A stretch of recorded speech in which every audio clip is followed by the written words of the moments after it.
boa tarde. Seja bem-vindo ao nosso bate-papo desta sexta-feira. Participe do programa.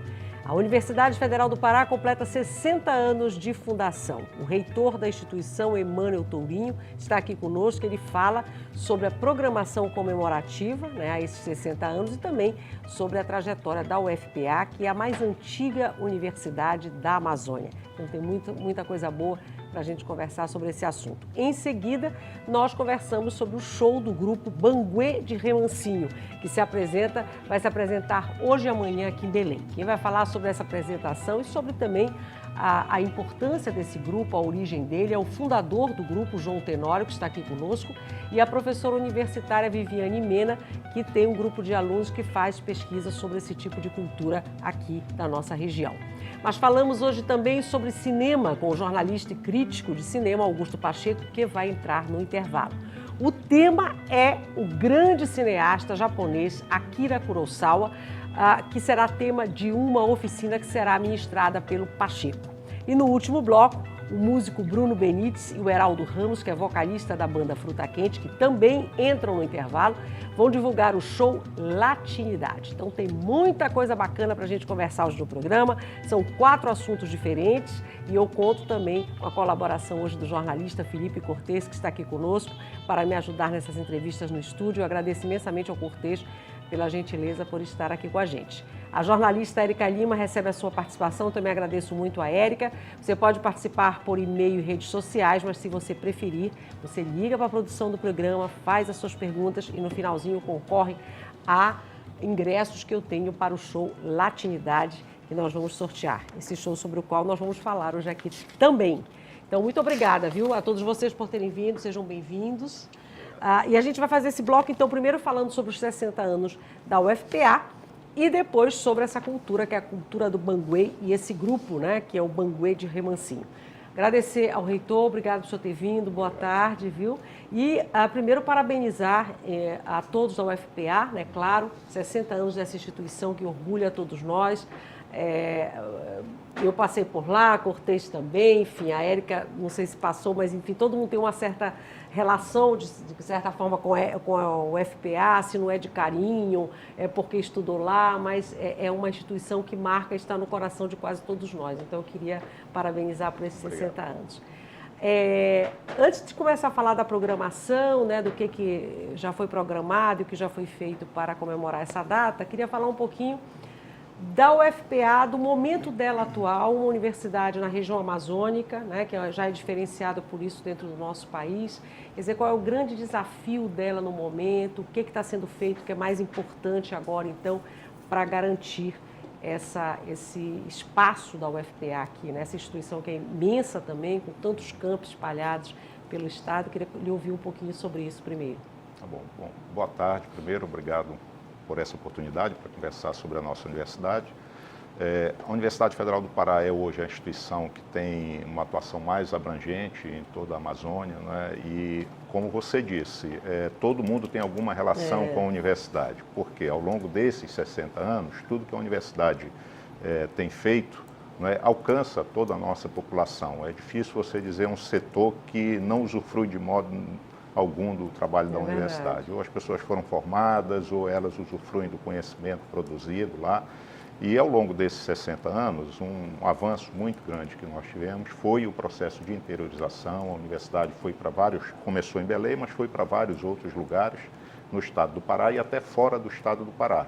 E demos origem a outras universidades. Então, em 1980, quando foi criada a Universidade Federal de Rondônia, ela foi criada incorporando também um campus que a universidade tinha lá.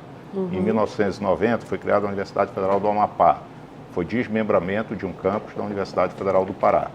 Mais recentemente, em 2009, foi criada a Universidade Federal do Oeste do Pará, com sede em Santarém. Também um desmembramento da UFPA. E em 2013, a Federal do Sul e Sudeste do Pará, com sede em Marabá, também desmembrado da UFPA.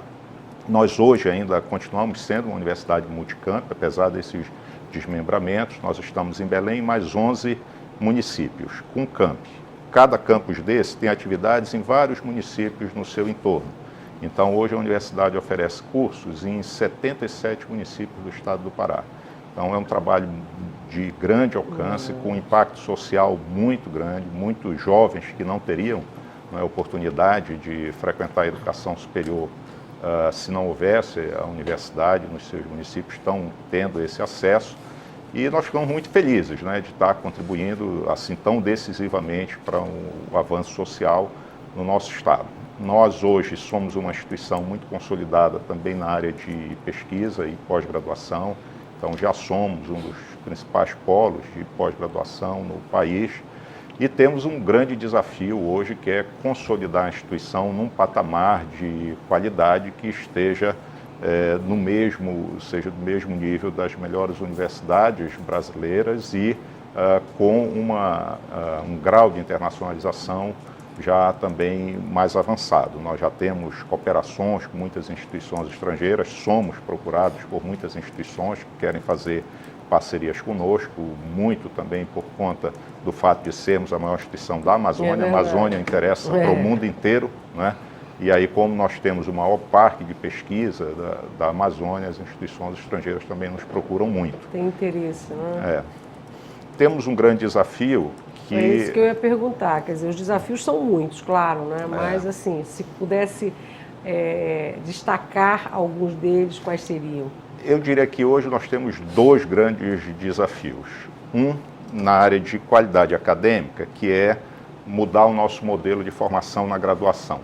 Nós vivemos um tempo em que os jovens têm acesso à informação de muitos modos e com muita facilidade, e o que eles procuram na universidade é algo diferente daquilo que nós tivemos quando nós fomos alunos, não é?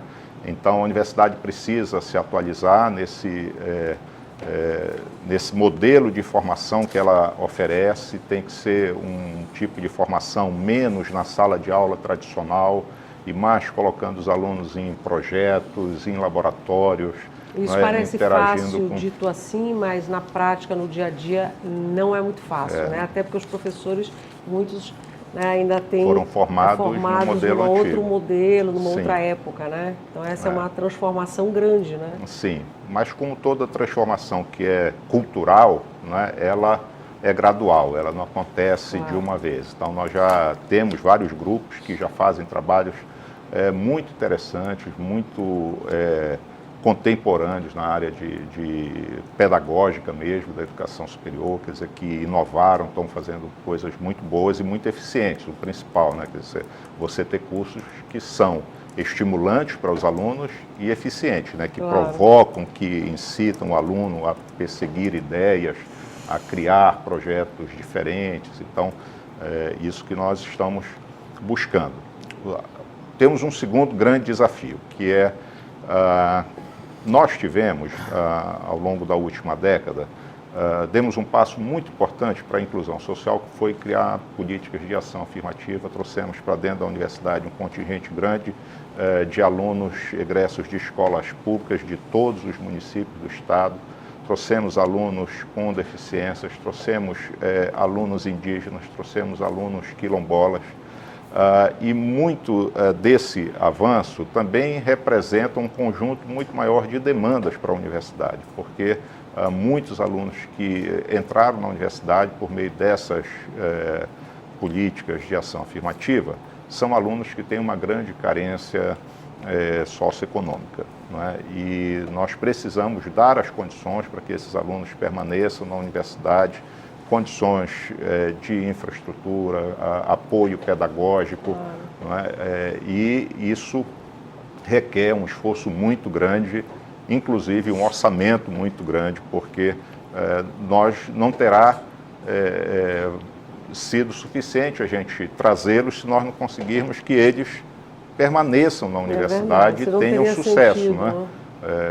Tenham sucesso na conclusão dos seus cursos. Então, isto é um grande desafio para nós. A universidade hoje é uma universidade muito mais diversa, né? Então, ela tem alunos que trazem diferentes contribuições culturais. Isso enriqueceu muito o ambiente cultural da universidade. Nós estamos fazendo um esforço para tirar proveito dessa riqueza cultural, né? Esses grupos que eu mencionei se juntam também a alunos estrangeiros. A universidade hoje já tem um bom contingente de alunos estrangeiros, principalmente africanos e latino-americanos, mas também alunos de outras origens, e nós temos que aproveitar isso, valorizar essa diversidade, aprender com todos esses grupos e fazer o nosso trabalho, né, que é garantir que eles todos possam ter uma boa trajetória. É muito trabalho, né?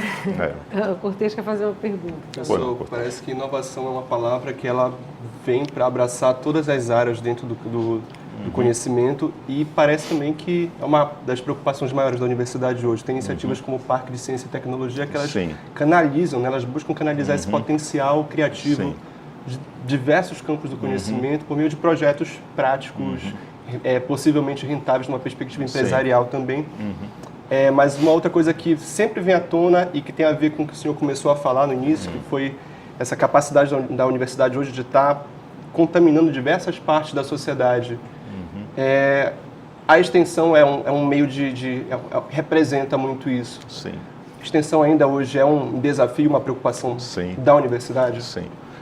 Nós vivemos uma transformação nos últimos 20 anos, vamos dizer assim, que era o seguinte: 20 anos atrás, você dizia que uma universidade era uma excelente universidade se ela formasse excelentes profissionais e cidadãos e se ela produzisse conhecimento de ponta.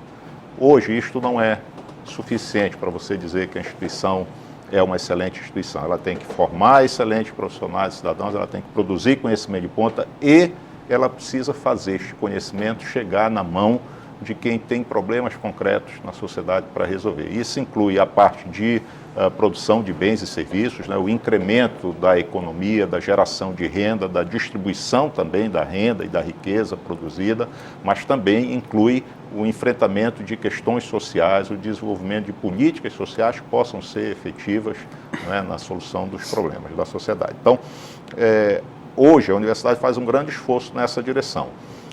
Isto vai por várias vias. Você tem a política de extensão, que cada vez mais se preocupa em usar esse conhecimento que a pesquisa e a pós-graduação estão gerando, né, que é um conhecimento que tem a ver com a nossa realidade, né, com os nossos problemas, e levar isto para as comunidades, para as organizações, etc. Aquela velha história do conhecimento que pula o muro da universidade e chega na sociedade. Isso. Né?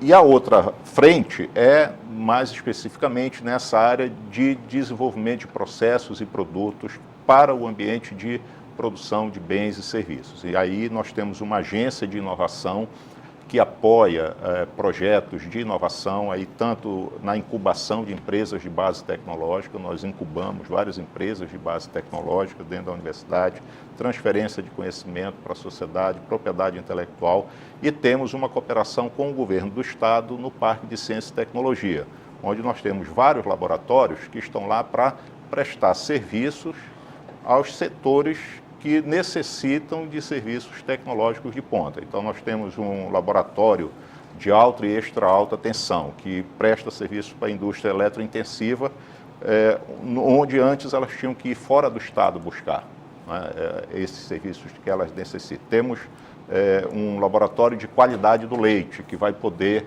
avaliar e certificar os produtos da cadeia de produção de leite, laticínios do nosso estado, que tem um enorme mercado para ser explorado, representa uma oportunidade grande de geração de renda para as comunidades, né? Então, este laboratório vai apoiar iniciativas desse tipo. Temos um laboratório de biotecnologia, né? E laboratório de química de óleos vegetais. Então, esses laboratórios eles estão estruturados para atender essas demandas. Agora, nós precisamos que também exista um movimento desses setores da sociedade que podem usufruir disso, de vir buscar isso junto à universidade, né? Tem que ter um movimento, todo mundo...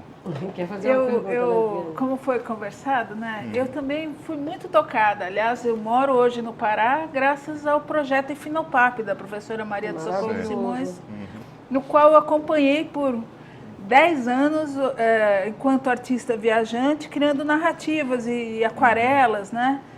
E agora ele está com essa perspectiva, né, de se tornar um campus flutuante. O que eu acho assim maravilhoso. No mundo, um projeto desse tem uma repercussão gigantesca. Quais são as perspectivas disso vir à tona? Bom, nós apoiamos muito sistematicamente este projeto e vários outros. O que é interessante desse projeto é o enraizamento dele na cultura local, né? E nós temos que compreender isso, que a nossa universidade faz coisas na nossa região que nenhuma outra universidade vai se interessar em fazer, né? Nós temos grupos, por exemplo, que estudam línguas indígenas. Não vai ter outra universidade que vá se dedicar tanto ao estudo de línguas indígenas da Amazônia como a Universidade Federal do Pará faz isso, né? Então, são projetos que são muito caros para nós porque eles garantem esta relação que a universidade busca com a cultura local, né, com as necessidades e os valores do nosso povo, né, do povo da Amazônia. Então há essa perspectiva também de transformar esse projeto em um campus. Sim, isto está previsto. Está em andamento. Só que isto envolve negociações também com parceiros. Isso é uma coisa que é importante também a sociedade compreender, né? Muito do que a universidade pode fazer nessas iniciativas de interação depende muito de ter parcerias. Né? A universidade sozinha, ela não dá conta de fazer tudo. Com certeza. Né? Mas tendo parcerias, dá para fazer, né? Reitor, eu queria fazer uma perguntinha. O Cortez falou muito da questão da extensão, né? E eu queria falar um pouquinho da pesquisa também, que é importantíssima.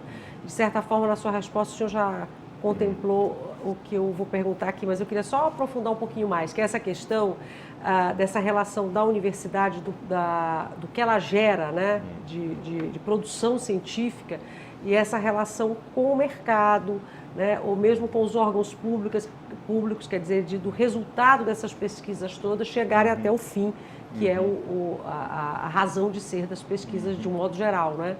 Como é que está essa ponte? Quer dizer, como é que está sendo feito esse tipo de relacionamento? Essa é esse é um desafio grande também, mas né? É para todas as universidades do mundo inteiro, né? Porque, em parte, por que todas as universidades estão sendo tão provocadas a contribuir com o setor produtivo para a inovação?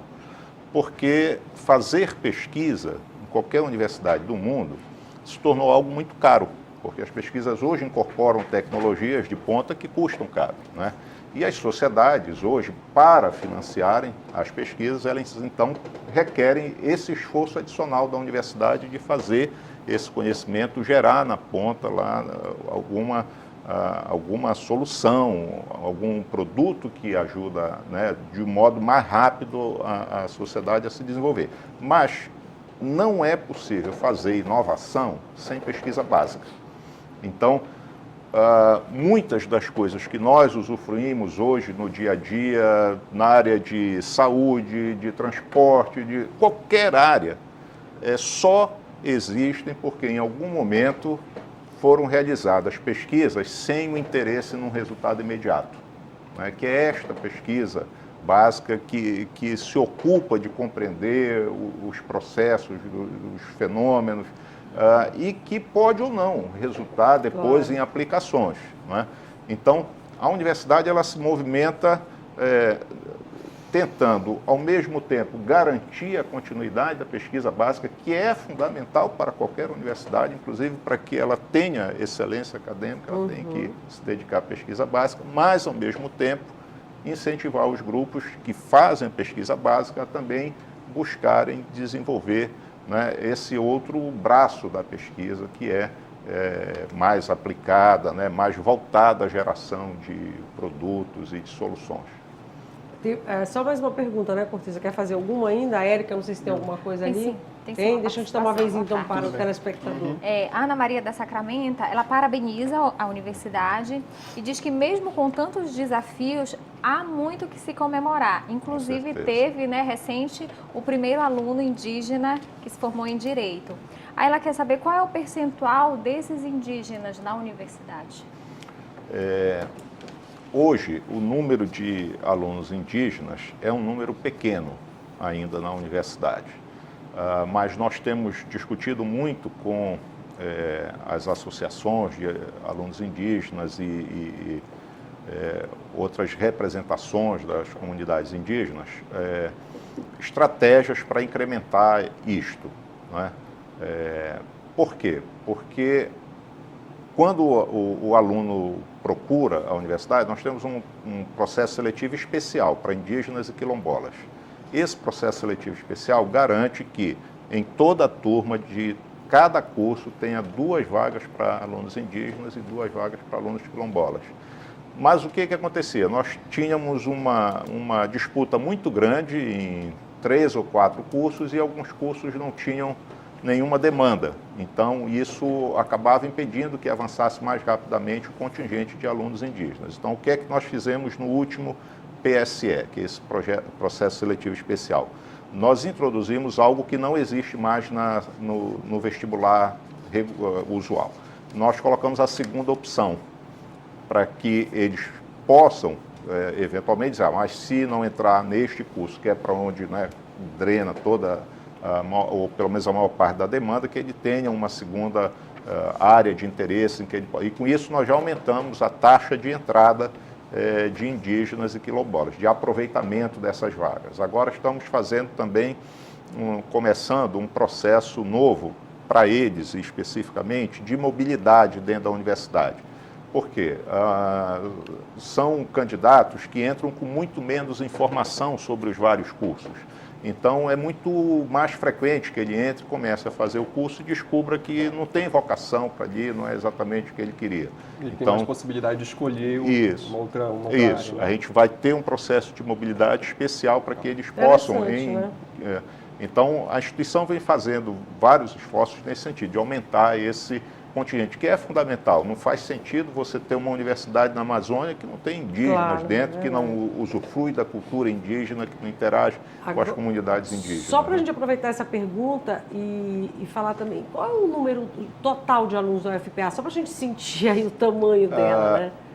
40 mil alunos de graduação e 8 mil alunos de pós-graduação.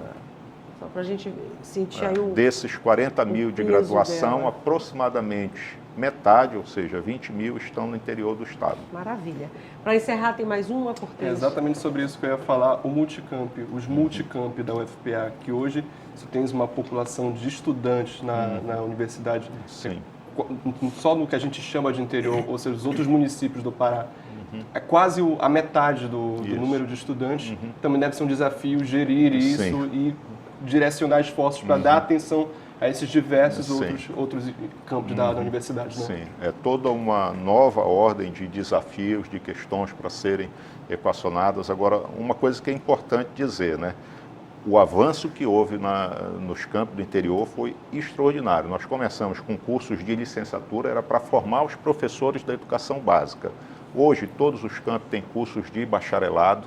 Esses cursos de bacharelado geralmente têm relação com a economia local, não é? Tem programas de pós-graduação. Hoje nós já temos pós-graduação em 7 campi do interior do estado também, com mestrado, doutorado, cursos muito consolidados, e criando onde tem um campus desse, a cidade toda se transforma, a economia se transforma, o ambiente cultural se transforma.